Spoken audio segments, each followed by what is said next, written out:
Muito bem, irmãos e irmãs, vamos meditar hoje sobre a santidade. Primeiro, é importante ter em mente, a santidade é vocação de todos. Todos têm vocação à santidade. Ah, mas isso não é para mim, isso é para quem lá do século do medieval. Não, todo mundo. Quem é o santo? O que é o santo? É o pecador que se reconhece pecador e miserável e que se julga completamente dependente de Deus e usa de tudo que Deus dá de subsídio para que seja santo. Certo? Tudo bem até aqui? Santo é um pecador que busca ajuda em Deus. Vamos ver aqui a primeira leitura. Primeiro, o anjo bloqueia para que não se faça mal, até que se marque. Tinham sido marcados, eram 144 mil. E agora? Desde Adão até hoje, 144 mil. Você acha que tem vaga para a gente ainda? O que vocês acham sobre os 144 mil? Lógico, é simbólico, a simbologia do número. De onde vem esse 140? Uma das hipóteses mais prováveis é que você pega 12 tribos de Israel, com seus patriarcas. Acho que agora está com microfonia um pouquinho. Está com microfonia um pouquinho. Está lá? 12 patriarcas do Antigo Testamento, 12 apóstolos. 12 vezes 12. Gente, 144 mil, multidão. Então, uma multidão do Antigo Testamento e uma multidão do Novo, certo? Então essa é a... Então vamos lá. Depois disso viu uma multidão imensa de gente, todas as tribos e nações, estavam de pé diante do trono e do Cordeiro, trajavam vestes brancas e traziam palmas na mão. Todos proclamavam em voz forte: a salvação pertence ao nosso Deus, que está sentado no trono, e ao Cordeiro. Uai! O que os santos estão fazendo? Diante do trono do Cordeiro, fazendo o quê? Honrando, louvando a Deus, sim? Ou não? E que história é essa? Que alguns irmãos protestantes dizem que as almas estão dormindo. Alguém já ouviu falar isso? Não, as almas estão... Gente, alma não dorme. Guarda isso. A alma é o ato do corpo. Quando o corpo dorme, porque o corpo precisa de dormir, nós estamos vivos justamente porque a alma mantém o corpo em atividade. Não existe necessidade fisiológica da alma dormir. Depois, não existe nenhuma passagem bíblica que diz isso. Apocalipse, aqui está dizendo que eles estão diante do Cordeiro. Apocalipse 5, 6, eles estão cobrando o sangue deles. E do bom ladrão? O que Jesus fala para o bom ladrão? Hoje estarás dormindo comigo no paraíso, é isso? Hoje estarás comigo no paraíso. Tudo bem? Então, alma não dorme. Isso é muito importante a gente ter em mente. Outra coisa, gente. Se a alma não dorme, e se ela está diante do Cordeiro, a alma dos santos, então vamos pensar uma coisa.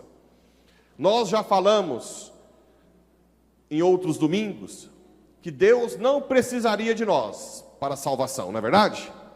Mas Ele quis precisar, por quê? Porque Ele nos ama. Lembra da cozinheira, da mãe cozinheira, que a filha quer ajudar? Lembra do pai que vai vacinar gado e o filho quer ajudar? Que é muito mais difícil, o filho treme lá, e o pai com amor deixa ele treinar. Não ama mais o pai e a mãe que deixa do que o que não deixa? O nosso Deus é um Deus amoroso. Ele quer precisar de mim. Se eu disser não à minha vocação, muitos vão ser condenados, dos que ele escolheu para passar por mim. Assim como seus filhos serão condenados se você não educá-los na fé. É insubstituível o pai e a mãe em casa. Assim como no seu trabalho, aquilo que você faz de evangelização, se você não faz, ninguém vai fazer no seu lugar. Entende? Deus quer precisar de nós, porque nos ama. Por isso o padre, por isso a igreja, vocês. Aí nossos irmãos protestantes falam assim: não, Deus não precisa da gente. Você pode falar com Ele diretamente. Não é assim? Então, primeiro, as igrejas protestantes têm que fechar. Por que precisa de pastor? Concordam? Se não precisa de ninguém, não precisa do pastor também. Aí vai dizer assim: não, aqui na terra está até tudo bem, mas os santos no céu não, porque estão dormindo. Aí já é a coisa. Onde está na Bíblia dormindo? E a outra coisa, vamos lá, gente, vamos pensar na coisa mais óbvia. Eu na terra, pecador, miserável, tenho que confessar direto. Deus quer me usar? Sim, sem mim não tem Eucaristia. Ninguém de vocês consegue fazer o pão virar Deus. Só quem é ordenado tem sucessão apostólica. É algo grande? É. Para um miserável fazer? É. Mas ele quer sim. Ponto. Se aqui na terra ele quer precisar de mim, vocês acham que se eu for para o céu, nem que seja da repescagem, né? Chegar lá de frente, Deus, qual que é a postura de quem ama? Agora cala a boca, você não serve para nada, fica no seu canto? Ou vai dizer: meu filho, agora mais que nunca, interceda pelo seu povo? Qual Deus que é mais coerente com o que pensa? Vocês acham que Deus, que quis precisar de nós aqui, não vai querer precisar dos santos do céu? Tem sentido isso? Claro que não. Isso é loucura pensar assim. Então os santos no céu estão lá para pedir por nós. E por isso que nós podemos fazer o que a igreja chama de comunhão dos santos. Nós pedimos uns pelos outros. Não, padre, quando você vai falando com... Não é isso o problema. O problema é que vocês adoram imagens. Aí que é terrível, né? Chamar nós de retardado mental. Porque achar que a imagem é Deus, idolatria, é quando você acha que a imagem é Deus. Alguém acha que a imagem é Deus? Se uma imagem quebra, o que você faz? Faz reverência? Não, se ela estiver abençoada, você enterra. Não é assim? Ou não? Sim. Não, mas vocês se prostram diante das imagens. Gente, prostrar é sinal de humildade. Muita gente se prostra. Aconteceu comigo. Não foi só uma pessoa que se prostrou diante. Alguém acha que eu sou Deus? Eu tenho cara de Deus? Não, né? Não tem ninguém que tem dúvida. Alguém tem dúvida? Tem não? É unânime que eu não sou Deus. Um dia, um cara concursado do Banco Central em Brasília, que me acompanha pelas redes sociais, foi até Iporá, louco, chamou na minha secretária lá, que tinha que falar comigo, tocou interfone. Ele entrou na sala e se ajoelhou diante de mim e disse assim: me diz o que eu tenho que fazer. Eu sempre tive tudo, mas não consigo ser feliz. Eu tenho que ser padre? E eu olhei para ele chorando, ajoelhado. Esse ajoelhar-se dele é porque ele acha que eu sou Deus? Ele está me idolatrando? Não, é uma atitude humilde de desespero. Me ajuda, estou desesperado. É alguém que se humilha de desespero, alguém que se faz pequeno. Eu orientei ele, que talvez não era padre, ele já estava com 40 e tantos anos. Ele foi, depois de um certo tempo, namorou e casou recentemente. Bem, se ele me achasse Deus, ele ia ficar muito chateado quando eu falei que eu não podia fazer o casamento dele, que ele pediu. Eu disse: olha, infelizmente. Ele disse: não, padre, te entendo. Então, a atitude dele é uma atitude de humildade. Quando você se prostra diante de São José, você não está idolatrando São José. Você está dizendo: eu sou um miserável, me ajuda diante de Deus. Não necessariamente que você está idolatrando. Agora, se é difícil para ele ser humilde, aí eu não posso fazer nada. Vira e mexe, alguém se prostra. Não é assim? Por favor, me perdoa. Já aconteceu. Também se prostrar. Então, prostrar diante da imagem. E eu já falei também sobre imagem. Êxodo 25, 18, Deus manda fazer a imagem dos querubins. E Êxodo 20 fala que não pode fazer imagem nem do céu, nem da terra, nem debaixo da terra. Se querubim está no céu, como é que faz imagem? Porque os querubins adoram a Deus. A imagem é iconografia. São José é pai de Jesus adotivo, pelo amor de Deus. Que sentido tem dele querer pegar algo de Jesus? Ele quer apontar Jesus. Nossa Senhora é mãe, não, Santa Mônica, né? Nossa Senhora é mãe de Jesus. Que sentido tem? Então, até aqui tudo bem? Sobre os santos. E também várias passagens. Sede santo como vosso Pai é santo. A santidade é para todos. E os santos dão glória a Deus, não disputam com Deus. Bem, depois continuemos. Amém, brancas, amém, o louvor, a glória e a sabedoria, a ação de graças, a honra, o poder e a força pertencem ao nosso Deus para sempre. Tem um médico, já mais idoso, amigo meu, que ele se converteu ao catolicismo, mas os dois filhos dele não. Um é médico em Brasília e o outro é engenheiro em Campinas, São Paulo. Então, ele ficava assim, vai para o catolicismo, mas questionava a igreja porque tem medo dos filhos dele ser condenado. Porque os filhos não querem saber de religião.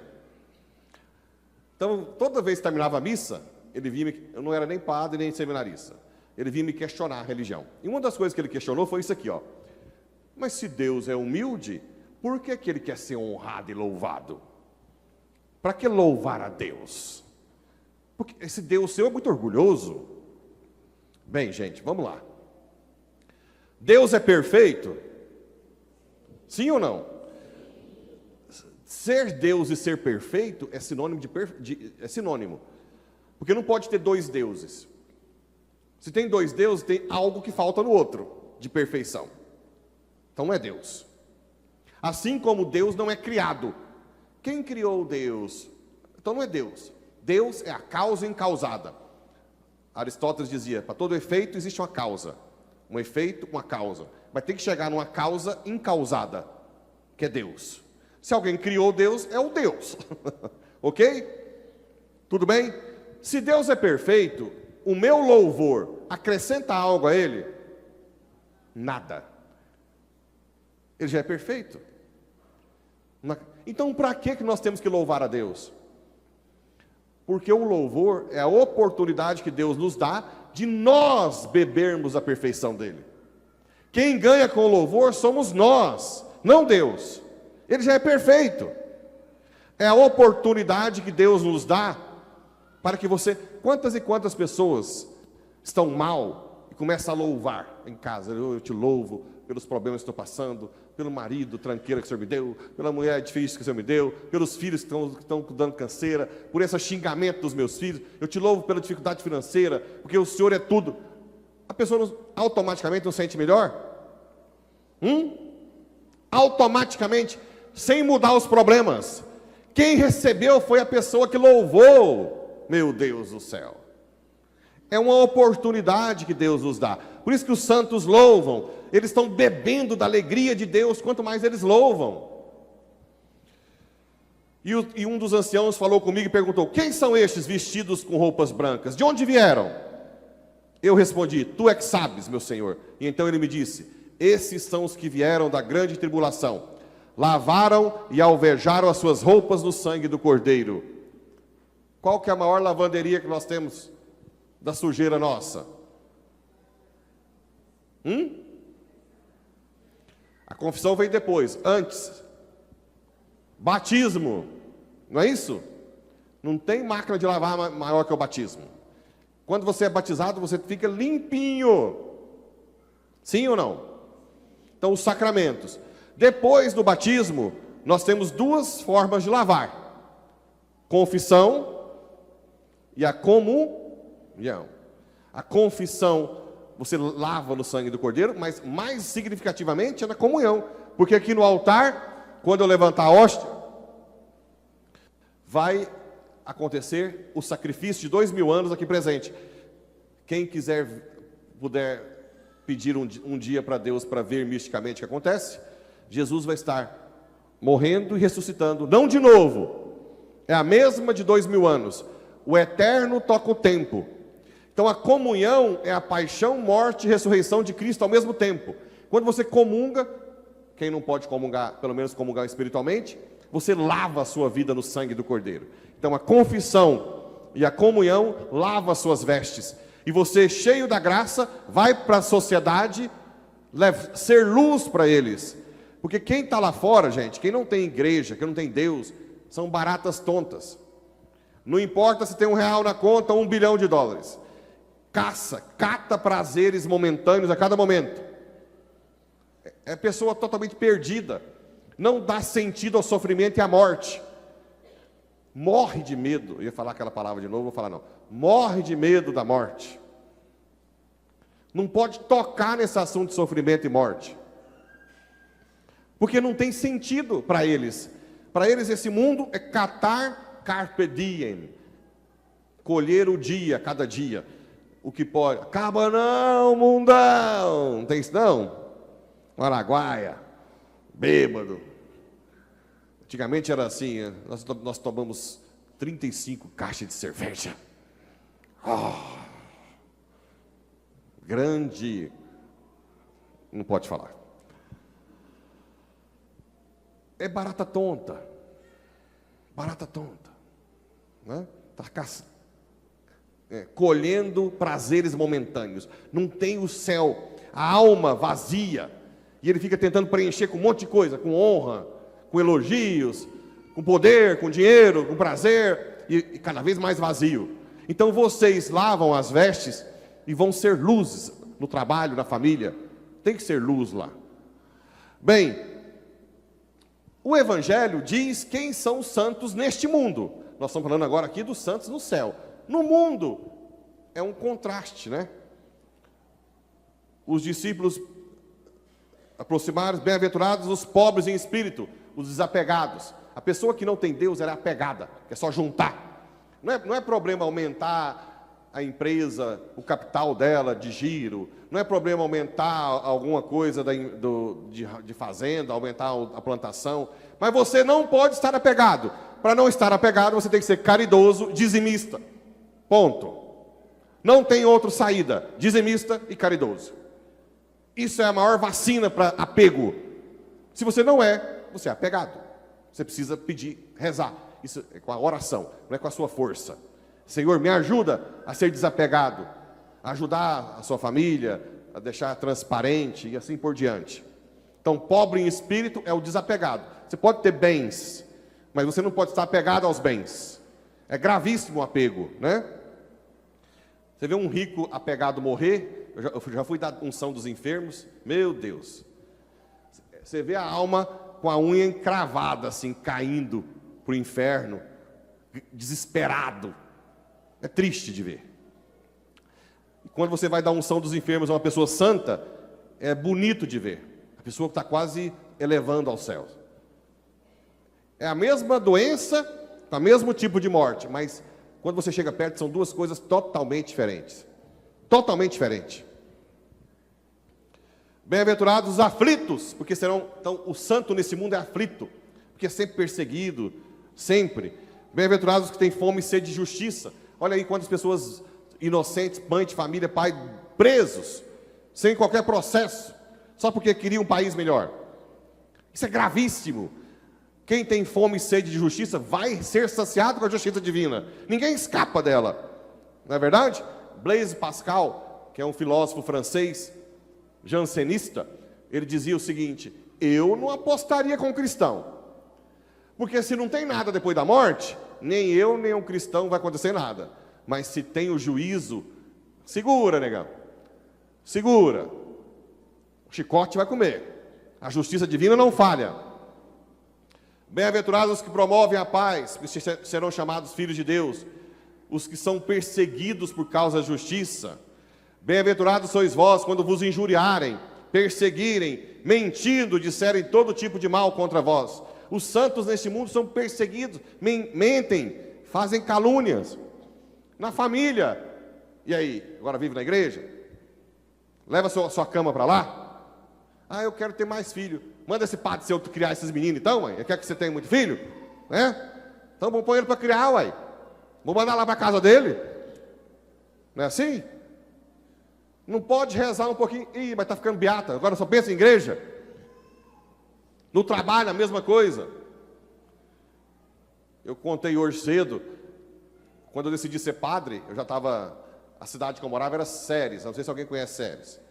Séries é uma cidade pequena, que junto com Rialma dá uns 30 e poucos mil habitantes, mas tem uma medicina muito avançada para a cidade pequena, atende uma região enorme. Então, o médico cresce muito rápido. Por quê?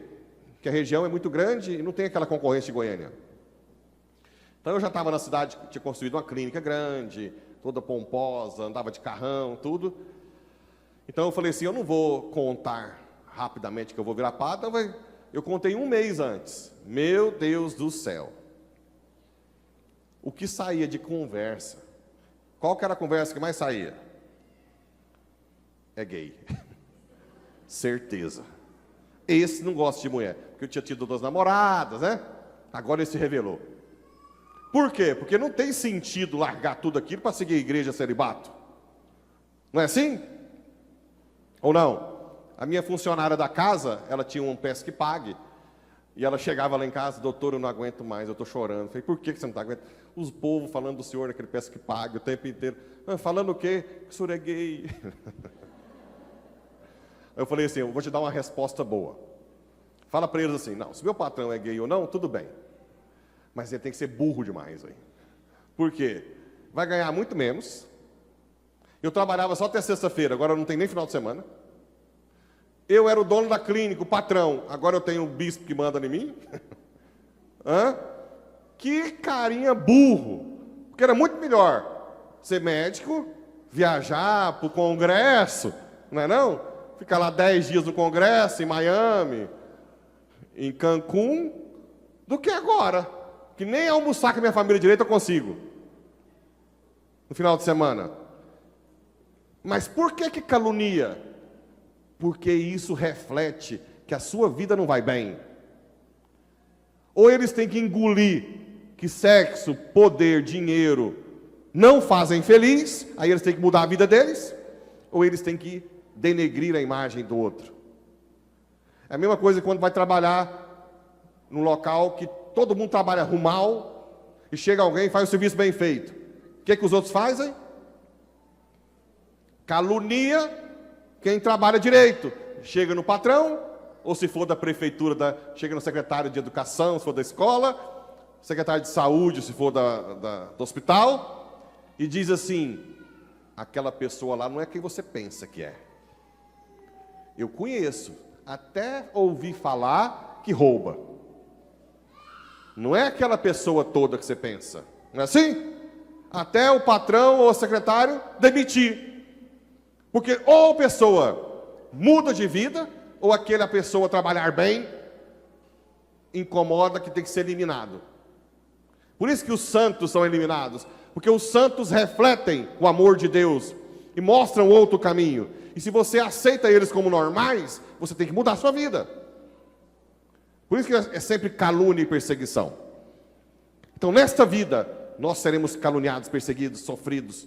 Mas acreditem, passa rápido para o santo. Os santos estão lá no céu. Santa Rita sofreu com o marido, com o filho, na congregação, com doença, e hoje está há 700 anos no céu, com o marido, com o filho lá, feliz para sempre. Vale a pena ser santo, buscar ser santo. Vale a pena buscar a confissão, vale a pena buscar a comunhão, vale a pena ser uma pessoa diferente. Porque os outros que estão lá fora e não se preocupam com isso, a alegria, a falsa alegria, dura pouco. Dura muito pouco. Pouquíssimo. Logo, logo vem um sofrimento para sempre do inferno. Já o nosso sofrimento dura pouco. Logo, logo vem a alegria para sempre do céu. Eduque esses meninos para isso. Eduque esses meninos para o céu. Porque senão eles antecipam o inferno para a vida de vocês. Tem gente que acha que pôr o filho na faculdade vai resolver. Está cheio de gente fazendo medicina usando droga, depressivo, esquizofrênico, trazendo aqui, entrando em crise, tendo que tratar, e os pais sem chão. Não é isso que salva. O que salva são pais que levam os filhos à santidade. Não esqueçam disso. Creio em Deus Pai,